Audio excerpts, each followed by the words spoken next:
한덕수 총리 돌아올 때까지만이라도 최 대행이 판단하지 말라 이렇게 압박하는 상황인데요. 한덕수 대행의 그 선고 일정이 윤석열 대통령의 탄핵 선고 일정과도 연동돼 있다라는 분석이 나옵니다. 왜 그런지 보시죠. 지금 가장 많이 거론된 날짜가 두 날짜입니다. 3월 7일과 14일. 왜냐하면 과거 노무현 전 대통령과 박근혜 전 대통령의 선고가 모두 금요일에 있었고 17일까지 헌재가 다른 일정을 잡고 있지 않기 때문에 그 직전인 14일, 이게 제일 유력하고 7일도 가능성이 있다. 이런 얘기가 나오는 건데 구재룡 변호사님, 한덕수 총리 그 사건이 먼저 종결되지 않았습니까? 그렇죠? 그래서 그 결정문을 먼저 좀 쓰다 보면 대통령 선고 날이 14일보다 더 늦어질 수도 있다 이런 분석도 있더라고요. 어떻게 전망하십니까? 사실 사건의 선입 선출 개념으로도 그렇고 사건의 난이도나 판단의 간이함으로 따질 때에도 한덕수 권한대행에 대한 사건을 먼저 하는 것이 맞습니다. 그리고 한덕수 권한대행에 대해서는 먼저 판단할 필요성도 있습니다. 국가적인 혼란에 대해서 대비하기 위해선 대행의 대행으로 견디라라는 거는 헌법재판소가 책임을 방기하는 것일 뿐만 아니라 최상목 권한대행에 대해서도 민주당이 지금 탄핵을 계속 언급을 하잖아요. 그때의 정족수에 대해서는 한덕수 권한대행의 사건에서 판가름을 지어줘야 됩니다. 151석인지 200석 이상인지 거기에서 한 번에 다 해결될 수 있는 부분이 있거든요. 만약에 200석 이상이다. 직무대행으로서 맡은 직책에 따라서 정족수를 따져야 된다라는 결론이 거기 포함이 된다면 그 이후에 한덕수 권한대행이 돌아오든 최상목 권한대행에서 지금 하든 정족수 가지고서 논란은 발생하지 않고 혼란을 줄일 수 있죠. 그리고 사건에 대해서도 사실 그 권한쟁의 심판에 대해서도 한 17일 정도 걸렸거든요. 지금 변론 종결되고 한 2주 이상 됐으면 이번 주에 선고하는 게 맞습니다. 그러니까 한덕수 권한대행에 대해서 선고를 하고 그 이후에 윤 대통령에 대해서 하는 게 순서상으로도 맞고 사건의 경중을 따졌을 때도 그렇고 그렇기 때문에 이거는 뭐 뒤로 밀리는 거 이런 거를 정무적으로 판단할 문제가 아니라 네. 순서대로 하는 게 국가를 위해서도 사건 자체를 놓고 봤을 때도 맞습니다. 예. 알겠습니다.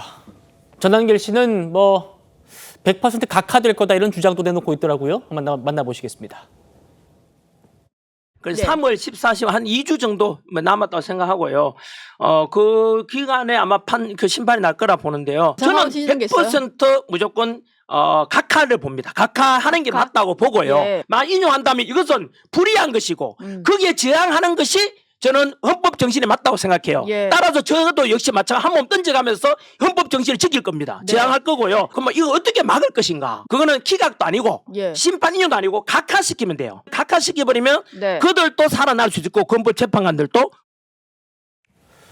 대통령 탄핵 사건은 기각도 아니고 아예 각하될 거다. 이 나경원 의원, 판사 출신 나경원 의원 등 얘기를 하고 있더라고요. 어떻게 보십니까, 설 변호사님? 네, 가능성이 아예 없다라고 말을 할 수 없죠. 그리고 지금은 평일을 진행하고 있는 과정이기 때문에 누구도 알 수 없는 것이죠. 전한길 씨의 저는 바람이 저는 섞인 어떤 말씀이라고 생각을 하고요.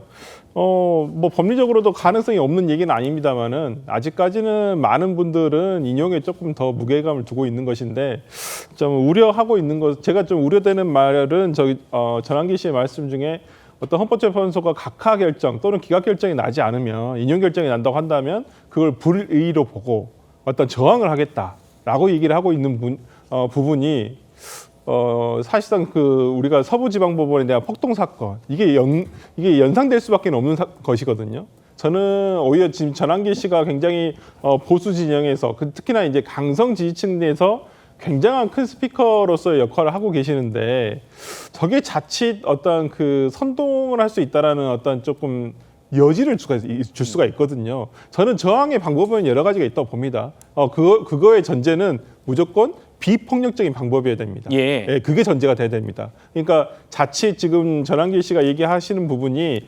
자칫하면 어떤 분들은 받아들이기에 따라서는 폭력적인 방법을 써도 된다 이렇게 생각하실 수도 있는데 절대 그래서는 안 되고 저는 저항할 수 있다고 봅니다만은 그 전제는 비폭력적인 방법이고 민주주의 사회에서 허용되는 범위 안에서의 어떤 의견 표출이 맞는 것이지 이것을 따르지 않겠다라고 지금부터 이렇게 밑자락을 까시는 것은 글쎄요. 저는 어찌 되었든 간에 헌법재판소의 결정에 대해서는 승복을 해야 한다는 입장이기 때문에 전한길 씨가 저렇게 얘기하는 부분에 대해서 조금은 우려가 있는 것은 사실입니다. 예, 오늘은 정강기 씨는 해명을 통해서 내가 폭력적인 방법을 쓰겠다는 건 아니다라고 누차 얘기를 하고 있긴 합니다.